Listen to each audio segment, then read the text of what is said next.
Onde mécanique progressive, série 3. Exercice 7. Les phénomènes liés à la propagation des ondes mécaniques permettent de fournir les informations sur les milieux de propagation et de déterminer certains paramètres caractéristiques. Alors cet exercice vise l'étude de quelques propriétés des ondes ultrasonores. On considère un dispositif émetteur-récepteur d'ondes ultrasonores situé à la distance d'égale à 17 cm d'un obstacle. Les ondes ultrasonores se propagent à partir de E et se réfléchissent sur l'obstacle, puis sont reçues par R. Figure 1. Donc l'émission, c'est à partir de E, la réflexion sur R et la réception sur R. La réflexion sur l'obstacle et la réception sur R.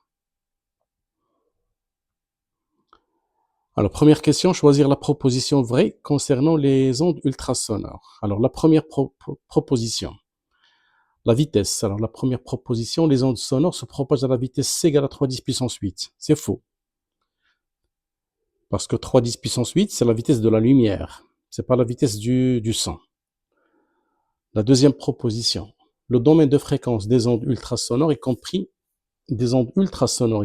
entre 20 et 20 kg.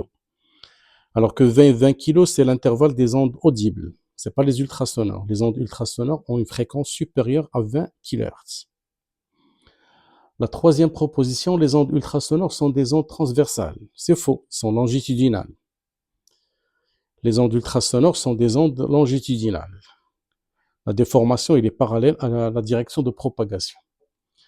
La quatrième proposition, les ondes ultrasonores sont des ondes mécaniques qui se propagent dans un milieu matériel élastique. C'est vrai. Les ondes sonores sont des ondes mécaniques. Et les ondes mécaniques, c'est la propagation d'un signal dans un milieu matériel avec transport d'énergie et sans transport de matière.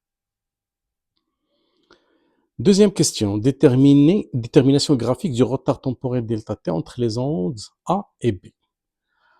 Alors, entre les ondes A et B, d'après le graphe, on a combien de divisions? 1, 2, 3, 4, 5 divisions entre le début de A et le début de B, ou bien la fin de A et la fin de B. Donc, on a 5 divisions, où chaque division correspond à une sensibilité de 0,2 millisecondes. Donc, ΔT, c'est 5 fois 0,2, c'est 1 milliseconde. C'est 1 10-3.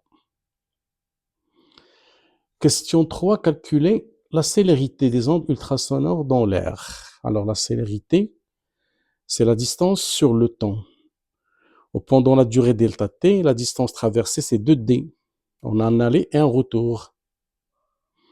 Donc, D égale à 2 fois D, ce qui donne la formule de la vitesse V égale à 2D sur ΔT. Donc, c'est 17 cm fois 2 sur la durée qui est égale à 1 milliseconde. Donc, c'est 2 fois 0,17 sur 10-3, ça fait 340 mètres par seconde. Et c'est la vitesse du son dans l'air, à la température ambiante. Question 4, l'expression de l'élongation de M située au niveau de l'obstacle. Alors, si on prend un petit schéma, ici c'est l'émetteur et le récepteur, ici c'est l'obstacle et le point M. Donc, entre l'émetteur et le point M, on a un retard taux qu'on peut calculer à partir de la distance EM. Donc, le point M va refaire le même mouvement que l'émetteur, mais après le retard taux. L'élongation de M située à une distance D de l'émetteur à l'instant T est égale à celle de l'émetteur E à l'instant T moins taux. Donc, le mouvement de la source E à l'instant T, plutôt le mouvement de M à l'instant T, c'est le mouvement de la source à l'instant T moins taux. Taux, c'est le retard entre E et M, qu'on peut calculer à partir de la vitesse.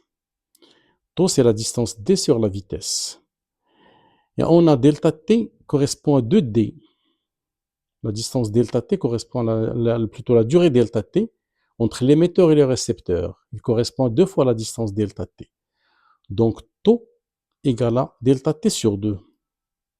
Le retard entre les deux points E et M, c'est le retard entre l'émetteur et le récepteur sur 2. D'où YM à l'instant T, c'est YS à l'instant T moins ΔT sur 2. Et on a trouvé ΔT égale à 1 milliseconde. Sur 2, ça fait 0,5 millisecondes. Donc, c'est 5 10-3. Donc, YM égale à YS. YM de T, c'est YS de T moins 5 10-4.